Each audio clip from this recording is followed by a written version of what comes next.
여러분 안녕하십니까? 정철진의 머니해봅니다. 저는 정철진이고요. 오늘 여러분과 함께 나눠볼 이슈는 바로 그 분양가 상한제입니다. 분양가 상한제, 이 분양가의 상한선을 정부 당국이 통제한다는 제도죠. 이미 실시가 됐고 11월경에는 과연 서울에 혹은 그 어떤 지역이 결정될지를 우리도 이제 알 수 있을 것 같은데요. 분양가 상한제를 간략하게 설명을 해드리면 정부가 평당 분양가 얼마 무턱대고 제시하는 방식은 아닙니다. 보통 우리가 아파트를 짓는다고 하면 땅값이 있겠고요. 땅값에 실제 아파트를 짓는 건축비가 있을 거 아니겠습니까? 그래서 이 정부 당국이 생각하는 땅값의 기본, 여기에 적정 마진을 붙이고요. 또 건축비 1년에 2번씩 공식적으로 공시가 되는데 거기에 또 건설사의 마진을 정해서 큰 틀에서 있어서 이 3.3제곱미터당 혹은 이 평당 얼마다라는 상한선을 정하는 방식입니다. 그리고 그것이 기존 공공택지뿐만이 아니라 이제는 민간택지에 민간 건설사가 짓는 이 주택에도 적용이 된다는 것입니다. 자, 그렇다면 이 분양가 상한제가 실시되는 지역은 또 누가 정하느냐? 이거 막 정하는 거 아니냐? 또 이런 의심이 들 수 있을 텐데요. 그렇지가 않습니다. 좀 복잡한 기준이 있기는 한데 쉽게 생각해서 분양가가 굉장히 높은 상승률을 기록했다든가 아니면 해당 지역의 실제 매매가가 높은 상승률을 기록했다라는 것들, 혹은 거래량이 평균 주변 지역보다 급격하게 많이 쏟아졌다든가 이루어졌다든가, 혹은 청약 경쟁률이 굉장히 뜨거웠다든가, 이런 세 가지 조건을 통해서 어느 정도 후보군이 좁혀지고요. 그렇다고 또 바로 정하는 것이 아니고요. 주거정책심의위원회, 주정심이라고 하는데 이곳에서 이제 사람들이 또 모여서 정말 정해야 될까 말아야 될까를 결정한 다음에 발표를 하게 됩니다. 또 하나 미리 말씀드리는 것은 당초에 이 정부가 분양가 상한제를 실시하려고 했을 때는 투기과열지구 전체, 그러니까 가령 서울시 전체를 다 분양가 상한제가 적용받는 지역으로 하려고 했는데 조금 많이 좀 후퇴한 느낌이 있습니다. 시, 군, 구가 강남구, 서초구 차원도 아니고요. 동 기준으로 정하겠다라고 밝혔죠. 그러니까 같은 강남구 내에서도 무슨 동, 서대문구에서도 무슨 동, 이 동 단위로 아마 지정을 하게 될 것 같아서 일각에서는 분양가 상한제라는 이 강력 카드를 정부가 너무 조금 이게 적극적으로 소극적으로 사용하는 것이 아니냐, 이런 반론도 함께 나오고 있는 것이 현실입니다. 분양가 상한제, 우리가 알고 있는 부동산 규제 중에서는 거의 강력한, 강력하기로 따지면은 탑3 안에 드는 규제라고 볼 수가 있습니다. 크게 부동산 규제는 세 가지 정도로 나눠볼 수가 있습니다. 첫 번째는 대출 규제입니다. 특정 지역을 묶어놓고 이 지역에서는 집값 대비 혹은 소득 대비 40%밖에 대출을 못해, 이렇게 대출을 묶어서 부동산을 막는 방식이 있고요. 두 번째는 세금 규제입니다. 종부세라든가 혹은 재산세라든가 이런 보유세라든가, 아니면 부동산을 팔 때 매기는 양도세의 세율을 높여서 실제로 부동산 투자로 많은 수익을 혹은 투기를 하려는 사람들에게 먹어봤자 다 세금으로 빠져나가니까 그런 거 소용없어 라고 또 이 엄포를 놓게 되는 세금 규제가 있고요. 마지막 세 번째가 바로 가격 규제인데요. 가격 규제의 대표적인 것이 이 분양가 상한입니다.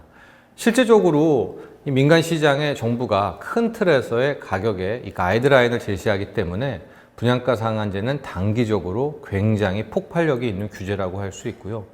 그렇다면 가장 센 건 뭐냐?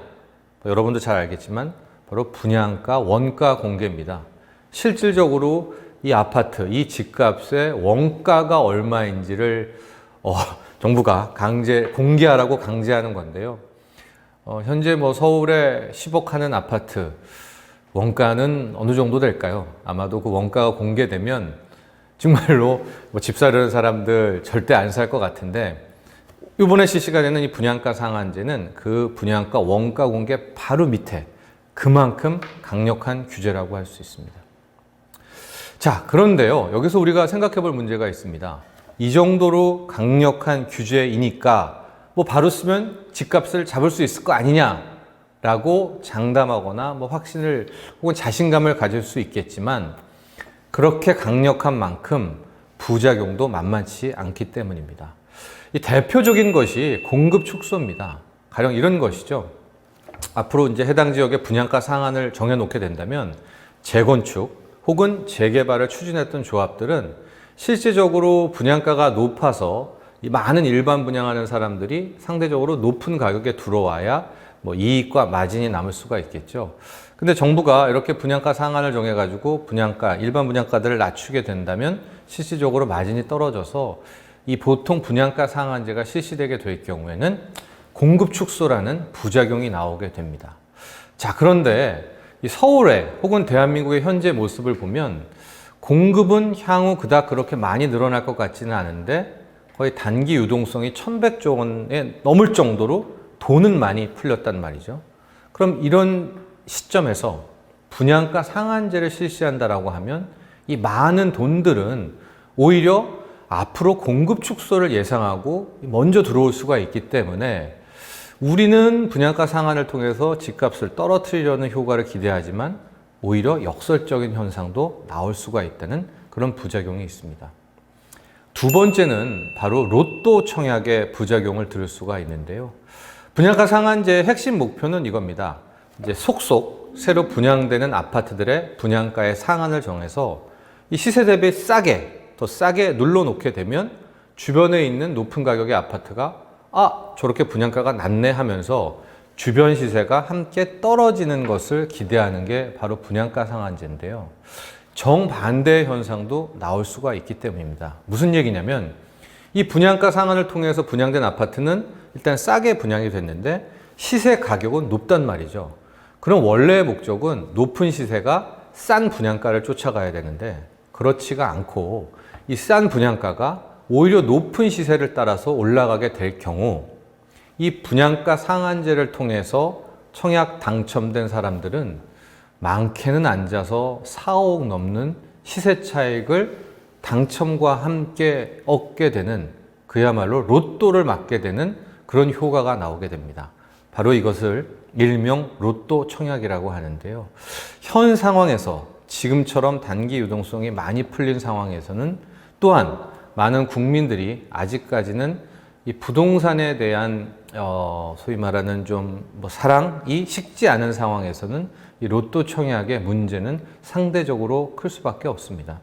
특히 로또 청약 같은 경우에는 해당 재건축, 재개발 조합원의 이익을 혹은 그들의 몫을 일반 분양의 이 청약 당첨자에게 전이시키는, 전가하는 효과가 있기 때문에 불공정성의 논란도 함께 불거지고 있죠. 그러나 이에 대해서 정부는 굉장히 단호합니다. 특히 로또 청약 같은 경우에는 전매 제한 카드로 맞서고 있는데요. 대표적인 것이 이런 겁니다. 시세 대비 새롭게 분양하는 아파트 가격이 20% 이상 싸다. 즉 시세가 10억인데 한 7억 5천만 원, 7억 9천만 원에 분양이 됐어서 이거에 당첨된 사람 경우에는 향후 10년 동안 이것을 되팔지 못하는 전매 제한 기간을 둘 정도로 강수를 둬서 이 로또 청약의 문제를 해결하려고 노력하고 있습니다. 자, 그렇다면 이제 실시되는 분양가 상한제에 있어서 나는 혹은 실수요자는 어떤 전략을 세워야 할까요? 이게 참 복잡합니다. 왜냐하면 분양가 상한제라고 하면 당연히 분양가 상한이 적용받는 아파트를 청약해서 당첨받는 것이 가장 베스트, 최고일 텐데요. 이렇게 되니까 무슨 문제가 있느냐? 특히 이제 민간 택지의 민간 아파트이기 때문에 청약 가점제를 적용을 받게 되죠. 그래서 앞으로 어떤 지역이 분양가 상한제에 적용되고 어떤 아파트가 분양가 상한제에 해당이 될지 모르겠지만 이 분양가 상한제에는 아마 이 가점, 청약 가점이 60점, 70점대 이상이 대거 몰리는, 그러니까 웬만한 사람들은 아예 명함도 내밀어 보지 못하는 그런 현상이 나올 수밖에 없거든요. 그래서 일단 가장 먼저 본인의 청약 점수를 확인해야 됩니다. 그래서 과연 내가 경쟁력이 있는지 없는지를 확인해야 될 텐데요. 그래도 60점 이상의 상당히 경쟁력이 있다 하시는 분들은 일단은 그 다음에 확인해야 될 부분이 이제 분양 가격의 추이를 봐야 됩니다. 왜냐하면 분양 가격이 현재 9억 원이 넘을 경우엔 또 중도금 대출이 안 되기 때문에 그럼 가점이 이렇게 높은 경쟁력이 있지만 뭐 9억이 넘는 아파트를 도전하려고 할 때는 내가 향후 이 자금 조달을 어떻게 할까까지 염두에 두시고 도전하셔서 뭐 1순위를 받는 그런 전략을 세우시면 좋을 것 같고요. 그렇지 않다면 오히려 뭐 청약 점수가 낮는 분이라면은 이 소위 말하는 분양가 상한제가 크게 와닿지 않은 그런 현상도 있을 수가 있습니다. 그래서 이런 분들 같은 경우에는 오히려 분양가 상한제가 적용받지 않는 지역에서 또 다르게 이 본인의 전략을 짜면 좋을 것 같고요. 자, 그렇다면 이 분양가 상한제로 이 서울에 무섭게 오르는 집값을 잡을 수 있을까요? 일단은 이 서울 집값이 잡히기를 기대하지만 만에 하나 잡지 못할 경우에 정부 당국은 추가적인 규제를 또 준비하고 있다고 합니다. 현재 예상되는 추가 규제는 재건축 아파트의 건축 연한, 현재 30년을 40년 이상으로 더 느리도록 하는 뭐 그런 거라든가 채권 입찰제라든가 그 밖에 카드를 준비하고 있다고 합니다. 그래서 일단 분양가 상한제가 과연 실시 이후에 내년 1분기, 내년 3월까지 어떤 영향을 미치는지를 우리 함께 지켜보는 것이 좋을 것 같습니다.